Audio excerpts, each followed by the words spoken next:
प्रियजन हो, येशूच्या नावात तुम्हाला प्रेमळ अभिवादन.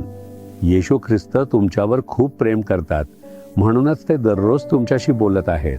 हे माझ्यासाठीही आश्चर्यकारकच आहे.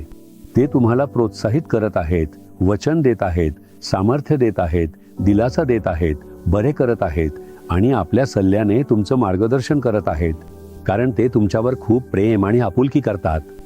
ही जागा बघा, किती सुंदर आहे. ही स्वीडनमधील एक जागा आहे. मी एका सुंदर नैसर्गिक वातावरणात उभा राहून तुमच्याशी बोलत आहे. एका देवाच्या सेवकाने आपल्या जीवनाच्या मार्गाबद्दल काही सांगितले आहे. स्तोत्रसंहिता 66 वचन 12 मध्ये लिहिले आहे, आम्ही अग्नीत व पाण्यात सापडलो, तरी तू आम्हाला बाहेर काढून समृद्ध स्थळी आणलेस. अग्नीत ही परीक्षांचा आणि धोक्यांचा प्रतीक आहे. ती लोकांना नष्ट करते. जर आग कोणाला लागली तर तो माणूस भस्मसात होतो.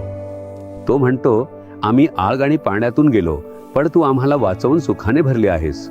आम्ही पाण्यातूनही गेलो, आम्ही समुद्र आणि पूर आलेल्या नद्याही ओलांडल्या, पण आम्हाला काहीही नुकसान झाले नाही. प्रभूंनी आम्हाला या सर्वातून पार पडायला मदत केली. हे सर्व पार केल्यावर त्यांनी आम्हाला समृद्धीच्या ठिकाणी आणले आहे.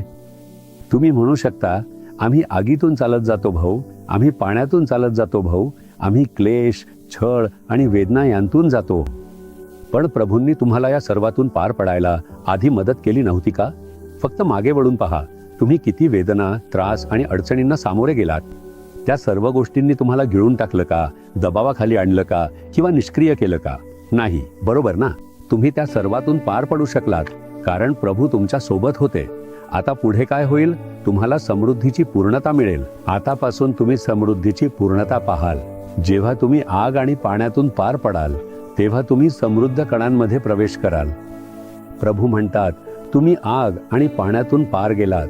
तुम्ही वेदना आणि त्रास पार केले आहेत. मी तुमच्या सोबत होतो आणि तुम्हाला पार घातलं.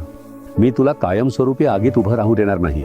मी तुला कायमस्वरूपी पाण्यात किंवा समुद्रात उभं राहू देणार नाही. हा फक्त एक जाण्याचा मार्ग आहे, पण तू समृद्धीच्या पूर्णतेचे दिवस पाहशील. हा तोच आशीर्वाद आहे जो मी तुझ्यासाठी राखून ठेवला आहे. आतापासून तुझं जीवन फुलणार आहे. हे भल्याने भरून फुलणार फळणार आहे. ही किती मोठी आनंदाची गोष्ट आहे. प्रभूच्या आनंदाने स्तुती करा. प्रभू, आगीतून पार घालण्यासाठी धन्यवाद. प्रभू, पाण्यातून पार घालण्यासाठी धन्यवाद. मी विश्वास ठेवतो की तू माझ्यासाठी समृद्धीचे दिवस राखले आहेत. असंच म्हणा. आजपासूनच तुझ्या आयुष्यात एक चमत्कारी बदल सुरू होईल.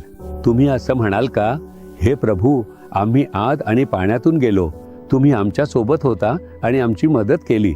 तुम्ही आम्हाला समृद्धीचे दिवस दाखवाल. मी विश्वास ठेवतो की मी आजच ती समृद्धी पाहणार आहे. मी आजच हे पाहणार आहे. मी विश्वास ठेवतो. येशूच्या नावाने आमेन. आमेन. जीसस रिडीम्ड मराठी ह्या YouTube चॅनेलला सबस्क्राईब करा.